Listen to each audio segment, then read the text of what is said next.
చేస్తూ ఉన్నారు. మీ ఇంటి పేరుకి సంబంధించి కూడా కామెంట్ చేస్తూ ఉన్నారు వైసీపీ.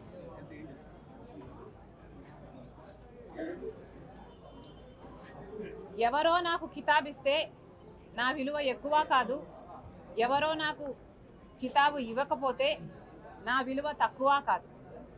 నేను రాజశేఖర్ రెడ్డి రక్తం. రాజశేఖర్ రెడ్డి గారు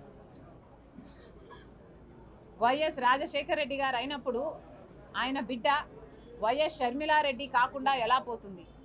ఆయన మనవడు రాజశేఖర్ రెడ్డి గారు మరీ ముఖ్యంగా కోరుకొని మా నాన్న పేరు పెట్టుకుంటాను అని వైఎస్ రాజారెడ్డి అని పేరు పెడితే ఆ మనవడికి ఆ పేరు కాకుండా ఎలా పోతుంది?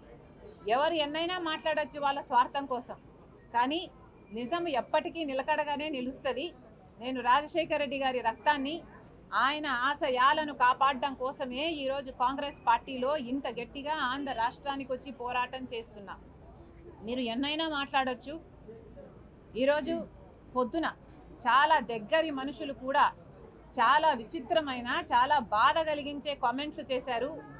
కొండా రాఘవరెడ్డి అన్న నాకు కానీ నా కుటుంబానికి కానీ దగ్గర అనుకున్నాం, కానీ ఈరోజు ఆయన కూడా నా మీద నేను పాదయాత్ర ఎందుకు చేశాను అన్న దాని మీద ఆయన ఏదో అక్కడ ఉన్నట్టు, ఆయన బావుమరిది అక్కడ సూపరింటెండెంట్ అయినట్టు, ఆయన అంతా విన్నట్టు ఏదేదో చెప్పారు. నేను పాదయాత్ర చేయాలి అని భారతమ్మ అడిగితే నేను పాదయాత్ర నేను చేస్తాను అని నేను అడిగినట్టు చెప్పారు. అన్న కొండ అన్న, మీ సూపరింటెండెంట్ చేత వచ్చి ఆయన ఈ మాట చెప్పించగలరా? మీరు మీ దేవుని మీద, మీ బిడ్డల మీద ప్రమాణం చేసి జరిగింది ఇది అని ప్రమాణం చేయగలరా మీడియా ముందర? నేను ప్రమాణం చేయగలను జరిగింది అది కాదు అని. నేను పాదయాత్ర చేస్తాను అని నేను ఎప్పుడూ అడగలేదు.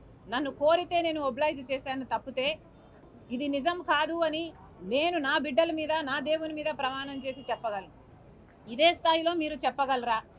నేను నా భర్త పోయి అక్రమంగా డబ్బులు సంపాదించుకోవాలి అన్న ఉద్దేశంతో మేము జగన్ రెడ్డి దగ్గరికి వెళ్ళి మేము అడిగినట్టుగా మీరు చెప్తున్నారు. మీరు అక్కడ ఉన్నారా? మీరు అది ప్రూవ్ చేయగలరా? కనీసం నేను విజయవాడకు ఆ ప్రమాణ స్వీకారం రోజు తర్వాత ఒక్కసారి ప్రైవేట్ అఫైర్స్ విషయంగా పోవడం తప్పితే, అది కూడా విజయమ్మ గారితో సహా నా భర్తతో కాదు, పోవడం తప్పితే మొన్న పెళ్లి కార్డు ఇచ్చేంత వరకు నేను ఎప్పుడూ పోలేదు. పోనీ నేను వెళ్ళానని మీరు ప్రూవ్ చేయండి, మీ మాట నిజం అనిపించుకుందాం. ఎందుకన్నా దేవుడు చూస్తున్నాడు. మీరు నిజాలు నిక్కచ్చిగా చెప్పేట్టుకుంటే మీ విలువ పెరుగుతుంది. కానీ ఒక ఆడపిల్ల మీద అబాండాలు ఇలా వేస్తే, రాజశేఖర రెడ్డి బిడ్డ మీద మీరు అబాండాలు వేస్తే ప్రజలు గమనిస్తున్నారు. దయచేసి ఇలాంటివి చేయకండి. నేనుగా నిస్వార్థంగా పాదయాత్ర చేశా. నిస్వార్థంగా జగన్మోహన్ రెడ్డి గారు ముఖ్యమంత్రి కావాలని కోరుకున్నా.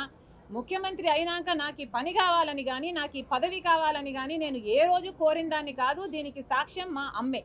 ఈ విషయాలన్నీ అమ్మకు తెలుసు. మీకు దమ్ముంటే అమ్మ చేత చెప్పించండి.